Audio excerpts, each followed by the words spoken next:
Shadow of the Colossus is a 2005 cult classic game from the PS2 which has had a remake. I'm doing another remake.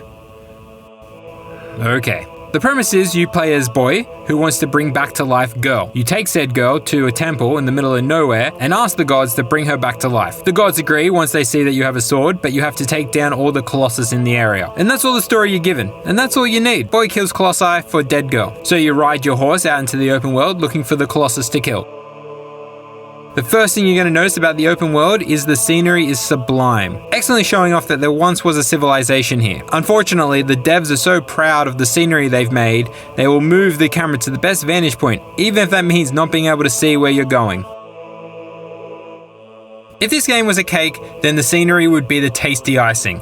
But the main substance of the cake is, as the title would suggest, the Colossi. Each one is a unique puzzle that you need to figure out how to climb onto and get to its weak point. The puzzles are creative, forcing you to use all the tools that you have and the environment around to help you. Sometimes you need to hit a weak spot or you need to get the Colossi's attention, which results in one of the best come at me bros moments I've ever had in gaming.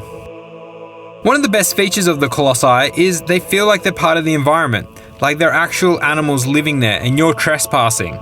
In other games, giant enemies sometimes are the same size as the room, and I always just think to myself, how do they get into this room? Did they build the room around them?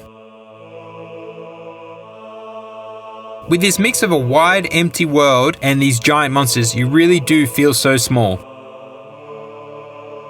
Now, this originally being a PS2 game comes with PS2 problems. I hate the camera. I would move the camera to where I would want it, and the game would go, nope, and move it back to see the beautiful scenery that it has made. Then you add that horse, which handles like a shopping trolley. Riding the horse to objectives was barely tolerable, as a little rock formation could be 6 feet away from the horse and it would come to a dead crawl. When you have to ride the horse to take down a Colossus, and with that camera, I'm pretty sure that's one of Dante's 9 hells. Also, 2 of the Colossus feel more like a pet dog of a Colossus, but these aren't deal breakers. It's just like finding a few hairs on your cake and questioning if it's yours or the baker's, but you know you're gonna eat it anyway.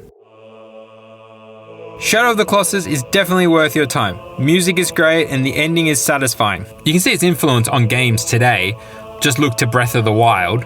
The game is not particularly long to today's standards, but it doesn't need to be. However, after you defeat all the Colossi, there's nothing really much more to do in the game. So my suggestion is, defeat 2 Colossus a night. Just like a nice bit of cake before bed. Okay, I need to stop doing these before lunch. This was Cake Review. I mean past quarantine.